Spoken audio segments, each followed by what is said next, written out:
জুলাই গণ অভ্যুত্থানে শহীদ পরিবারদের মাসিক 20,000 টাকা এবং এ বি সি ক্যাটাগরিতে আহতদের যথাক্রমে 20, 15 ও 10,000 টাকা মাসিক ভাতা অব্যাহত থাকে।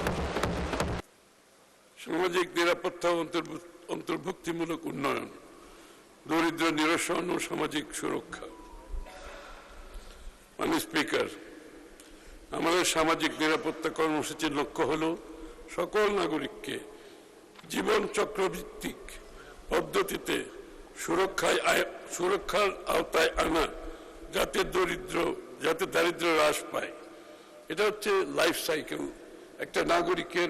মাননীয় স্পিকার, একটা নাগরিকের জন্ম থেকে মৃত্যু পর্যন্ত রাষ্ট্রের যে দায়িত্ব আছে সেই দায়িত্ব পালন করতে আমরা অঙ্গীকারবদ্ধ। এজন্য এই যে লাইফ সাইকেলের ভিত্তিতে তাদের জীবনচক্র ভিত্তিক পদ্ধতিতে সুরক্ষার আওতায় আনা, যাতে দারিদ্র্য হ্রাস পায়, বৈষম্য কমে এবং অন্তর্ভুক্তিমূলক উন্নয়ন নিশ্চিত হয়। এই কাঠামোর মূল দর্শন হল অর্থনৈতিক ক্ষমতায়ন ও স্বনির্ভরতা, economic empowerment and self reliance অর্জন।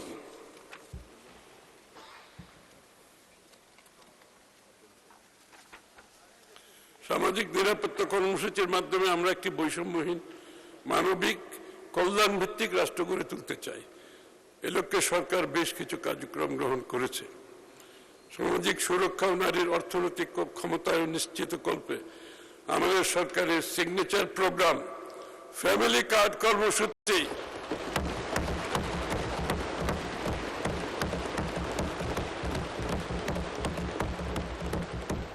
যার কার্যক্রম সরকার গঠনের 1 মাসেরও কম সময়ের মধ্যে মাননীয় প্রধানমন্ত্রী উদ্বোধন করেছেন। এর মাধ্যমে পরিবারের প্রধান নারী ব্যক্তি মাসে 2,500 টাকা করে ভাতা পাবেন। 2020 সালের মধ্যে পর্যায়ক্রমে ফ্যামিলি কার্ড কার্যক্রম দেশব্যাপী বিস্তৃত করা হবে। ইতিমধ্যে পাইলট কার্যক্রম শুরু হয়েছে। 2030 সাল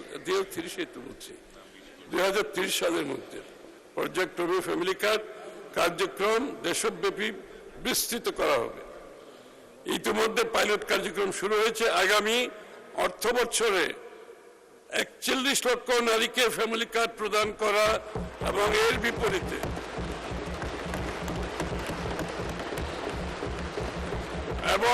বিপরীতে 14,500 কোটি টাকা বরাদ্দ প্রস্তাব করছি।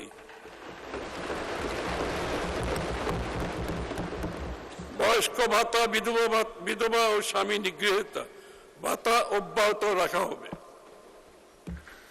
65 বছরের ঊর্ধ্বে সিনিয়র সিটিজেনদের জন্য ট্রেনে সম্পূর্ণ ফ্রি এবং মেট্রো রেলের ভাড়ার 25% ছাড় দেওয়া হবে।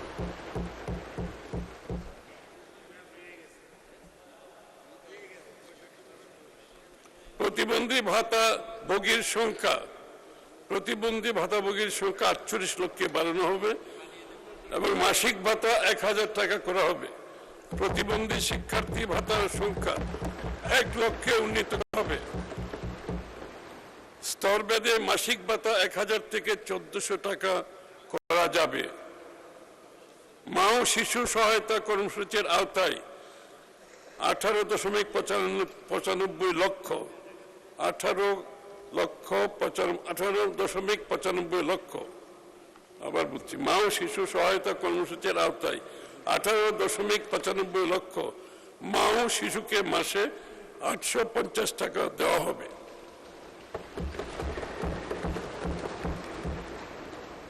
ক্যান্সার সহ 6টি দুরারোগ্য রোগে আক্রান্তদের এককালীন সহায়তা 50,000 টাকা থেকে, আবার বলছি, এটা ক্যান্সার সহ 6টি দুরারোগ্য রোগে আক্রান্তদের এককালীন সহায়তা 50,000 টাকা থেকে বাড়িয়ে 1 লক্ষ টাকা করা হবে।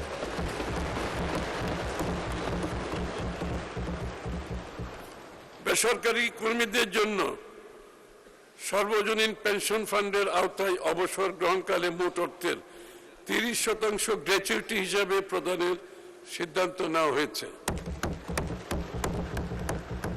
সাধারণ মুক্তিযোদ্ধাদের মাসিক সম্মানিক 20,000 টাকা অপরিবর্তিত থাকবে।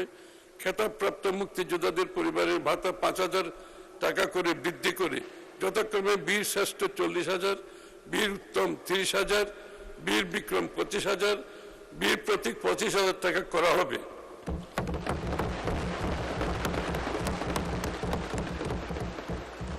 জুলাই গণ অভ্যুত্থানের শহীদ পরিবারদের মাসিক 20,000 টাকা এবং এ বি সি ক্যাটাগরিতে আহতদের যথাক্রমে 20, 15 ও 10,000 টাকা মাসিক ভাতা অব্যাহত থাকবে। সামাজিক নিরাপত্তা খাতে 26-27